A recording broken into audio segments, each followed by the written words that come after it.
I sit on the rug in my parents' Portland living room, the air thick with the scent of evergreen and cinnamon from a Christmas candle flickering on the mantel.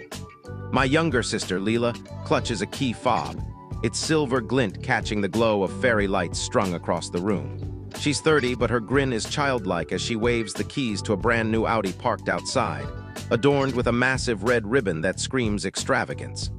"My own car!" she exclaims, spinning toward Mom and Dad, who beam like they've just handed her the moon. I glance at the gift in my hands, a dollar store coin bank shaped like a cartoon dog, the kind of thing you'd find in a clearance bin. The sticker on the bottom reads $4.99. "Pop it open, Sarah," Mom says, her voice bright with expectation. I tug at the rubber stopper and a single $5 bill slips out, crisp but lonely. "For your savings, sweetheart," Dad says, his tone casual as if this is a grand gesture. "You're so good with money, unlike some people." He chuckles, nodding at Leela, who fakes a pout. The room feels smaller, the walls closing in as Leela flops onto the couch beside me, her floral perfume overwhelming. "Don't worry, Sarah, I'll give you rides whenever you need them," she says, patting my arm like I'm a kid who needs consoling. "That old Honda of yours is probably on its last wheels." My Honda. The one I paid off after years of scraping by. The one that carried me through 300 miles of icy roads to get here for Christmas. The one that's never let me down, unlike the people in this room. I'm 36, and the weight of a lifetime presses against my ribs.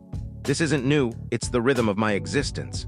Leela's always been the star, her needs a spotlight, while I'm the stagehand, expected to applaud from the shadows. I spent months saving for their gifts. A custom fountain pen for Dad, a silk scarf for Mom, a designer sketchpad for Leela. Each one chosen with care, wrapped with hope that this year they'd see me. I'd even practiced my announcement on the drive from Seattle. "Lead civil engineer, I got the promotion." I pictured their faces lighting up, finally proud of me, not just Leela's dependable big sister. But the moment never comes. Instead, I place the coin bank on the coffee table, its hollow clink echoing in my chest. "I need a minute," I say, my voice steady despite the storm inside. I climb the stairs, past a gallery of family photos where Leela's smile dominates every frame. In the bathroom, I lock the door and grip the sink, staring at my reflection. No tears come, just a heavy, suffocating clarity.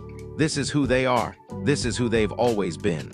At 2:03 a.m., I'm in my childhood bedroom, the sound of Leela's laughter drifting from downstairs as she and my parents plan her first trip in the Audi. I pack light. A worn stuffed owl from my late grandmother, a journal from college, a folder with my first bridge design. The gifts I gave them stay behind, tokens of a love they never reciprocated. I leave my house key on the kitchen counter next to the coffee pot that'll hum to life in a few hours. They've chosen their daughter. I'm choosing myself. The highway stretches dark and empty, snowflakes swirling in my headlights. My Honda's heater hums, reliable as ever, while the radio plays a holiday tune I mute. "Merry Christmas," I whisper to the empty seat beside me, the words sharp with irony. My phone lights up at 6:15 a.m. Mom, asking if I paid the utility bill for their vacation cabin, the one Leela uses for her influencer photos. I don't respond. A truck roars past, slushing my windshield, and for a moment I'm blind, gripping the wheel as memories flood in. My 8th birthday. Leela got a bounce house and a clown. I got a store-bought cake and a single friend. "Leela needs the attention," Mom said. "You're so self-sufficient." High school graduation, I was salutatorian, but they missed my speech for Leela's dance recital. "You're fine without us," Dad said. College. I worked 2 jobs to cover rent while they funded Leela's gap year in Paris.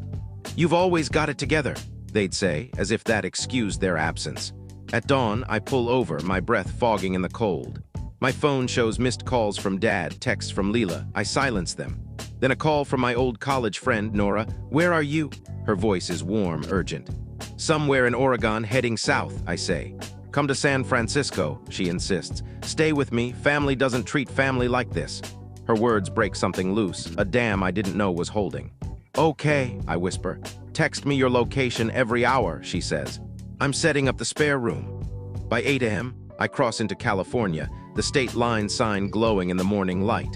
At a roadside diner, a waitress named Betty pours me coffee without asking. "Rough night," she says, her eyes kind but sharp.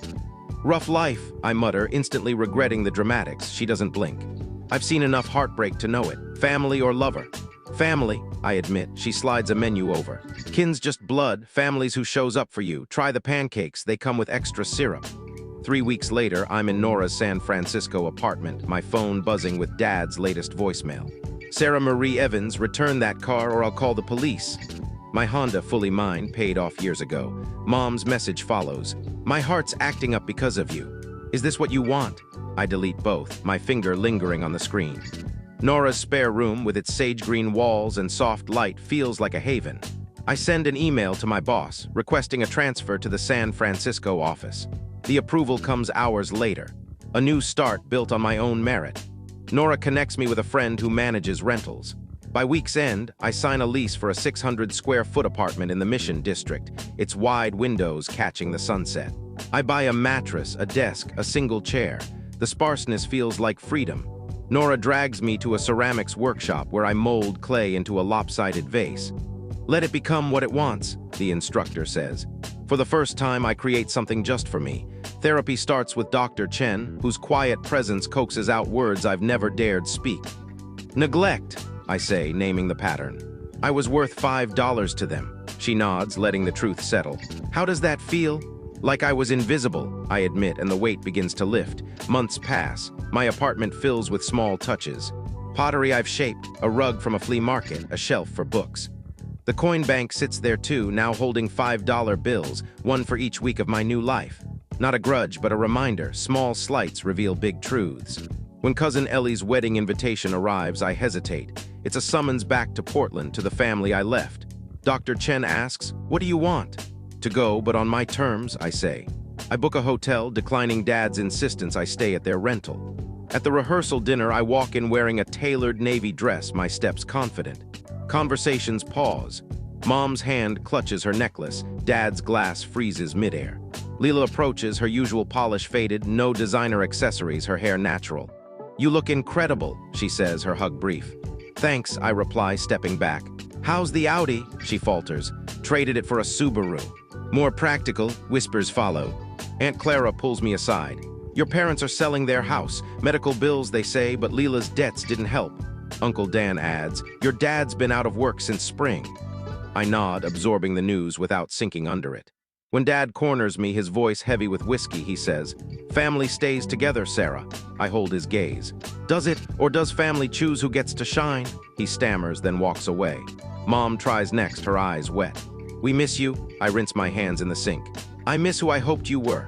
On the terrace, Leela confesses, "The Audi's gone, I'm broke, Dad can't bail me out anymore." Her voice trembles. "I don't know how to do this alone."